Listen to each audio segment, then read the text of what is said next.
I'm going to show you guys how I make my easy meatloaf. It's not a ketchup-based meatloaf. I actually use barbecue sauce. So you're going to need 2 pounds of ground beef, your favorite barbecue sauce, 2 eggs, a box of stuffing mix. I use chicken, onion soup mix, salt, pepper, and onion and garlic powder. So what I do first is I crack my eggs in.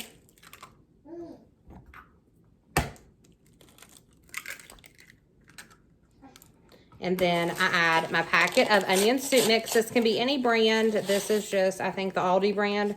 Brand doesn't matter. I mean, unless you want a certain brand.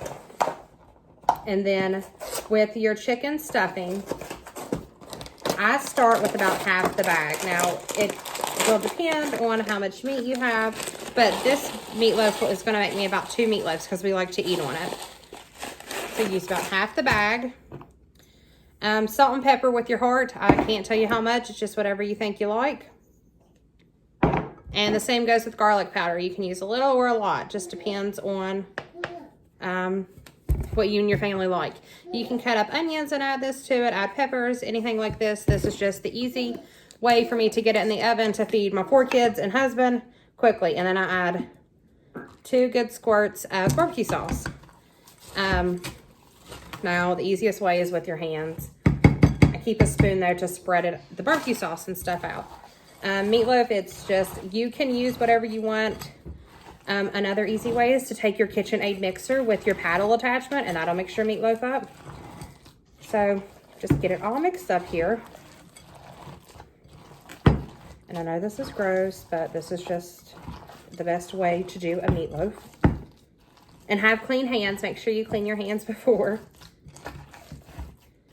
And what you're looking for with your stuffing is you don't want a dry meatloaf, but you don't want a really wet meatloaf because then it's not going to hold.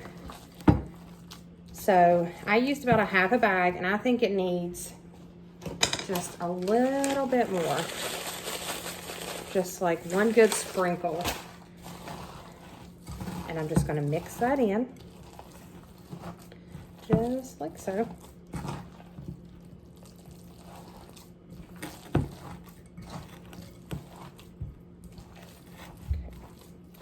After you get it all mixed in, don't wash your hands yet. Well, you know, you have your one clean hand and your one dirty hand. You're going to take your loaf dishes. I'm just going to show you the 2 that I use. This is just a circular or an oval shaped pan. And then this one is your traditional loaf pan. And with 2 pounds of beef, this is what I get to feed my family. So, stuff it in your loaf pans.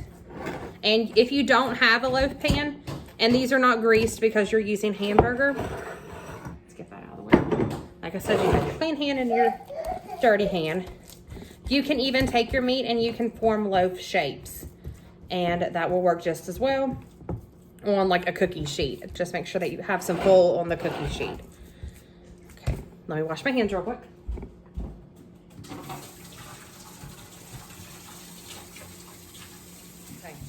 Now, on top of your meatloaf, traditionally, you know, people would take a ketchup or make some type of tomato-based glaze. I just take my barbecue sauce and I zigzag it on here, like so. And then a little squirt, good measure. Then you're gonna take that same spoon, I had set it aside over here in the bowl, and you're just gonna spread that on top. Spread it all around. And you can use any barbecue sauce, whatever is your favorite. I know they make sugar-free barbecue sauces. You can make a homemade barbecue sauce. And then this is what your meatloaves will look like in your pans. And I'm going to stick them in a preheated 375-degree oven for about 20 to 30 minutes. And because these aren't real thick pans, obviously if you make a thicker meatloaf, it's going to have to go longer. And then I'll show you guys what it looks like when it's done. And as promised, I said I would show you guys the finished product of my meatloaf. So here it is. It's still super moist, super tender, and it is fantastic.